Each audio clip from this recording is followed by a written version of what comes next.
Hi friends, welcome to my YouTube channel হাসি খুশি। আশা করি তোমরা সবাই ভালো আছো, আমিও খুব ভালো আছি। প্রথমেই জানাই গুড মর্নিং। এখন সকাল 7টা বাজে। এই উঠলাম, উঠে হাত মুখ ধুয়ে তোমাদের সাথে একটুখানি কথা বলে নিয়ে ভাবলাম, সেই জন্য। তারপরে চলো সারাদিন আজকে কি করি না করি তোমাদের সাথে শেয়ার করি। নতুন নতুন ব্লগ করছি, ভুল ত্রুটি হলে একটু মানিয়ে নিও।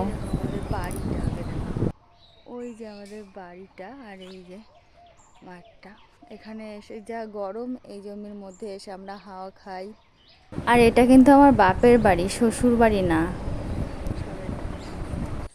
আর আজকে হাটবার, এটা হলো ঝিঙে ক্ষেত, ঝিঙে তোলার দিন। তো কাকা ঝিঙে তুলছিল, আমি বললাম আমিও একটু তুলবো, তাই জন্য আমি ভিডিওটা করব বলেই তুললাম। আর অনেক দিন তুলি না, শখ করে তুললাম, কিন্তু এগুলো তুলতে কিন্তু খুব কষ্টের কাজ। রোদ্রে বেলায় এরকম নিচু হয়ে হয়ে তোলা খুবই কষ্ট। বিকালবেলায় তুললে ভালো হয়, কিন্তু বিকালবেলায় তুললে এই গাছ মানে ঝিঙেটার না কালারটা অন্যরকম হয়ে যায়, সেই জন্য দিনে দিনে তুললে সুন্দর লাগে দেখতেও। সেই জন্য তো কাকা তুলছিল, আমি বললাম আমাকে একটু দাও, তুলি। আমি ছোটোবেলায় বাবাকে দেখতাম পটল তুলতো, বাবার সাথে সাথে যেতাম, তুলে দিতাম, ভালো লাগতো।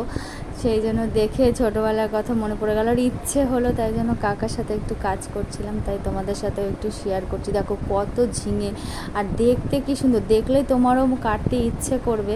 তারপরে এখানে কাজটা, তারপর ওখান থেকে এসে সকালে খাওয়া হয়ে গেছে, মা বললো খেতে হয়, তো আমরা সবাই মিলে খেতে বসে গেছি। আজকে শাক ভাজা, ভাত আর পটল ভাজা হয়ে এসছে।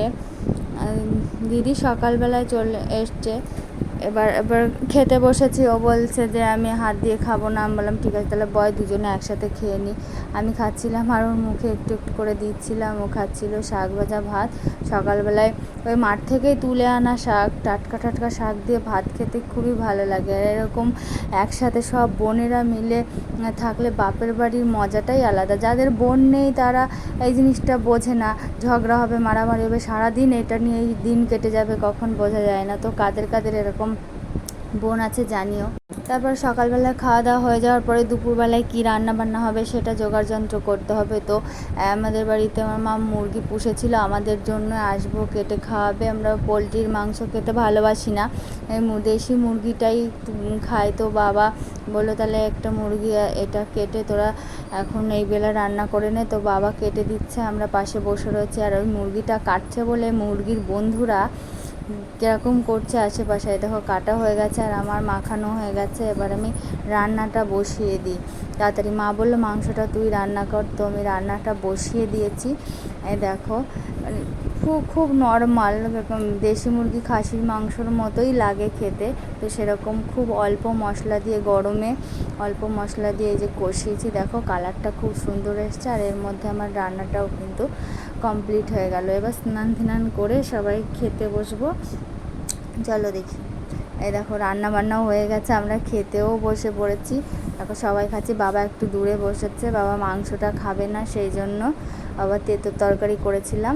আর আমরা সবাই এ পাশে বসেছি। আর খাওয়া দাওয়ার পরে আমার মাথাটা চুলকাচ্ছে, বাবা বললো বস, আমি দেখে দিই, তাই বসেছি। আজকের ভিডিওটা এই পর্যন্তই। ভালো লাগলে একটা লাইক করে দিও প্লিজ। নতুন ভিডিও নিয়ে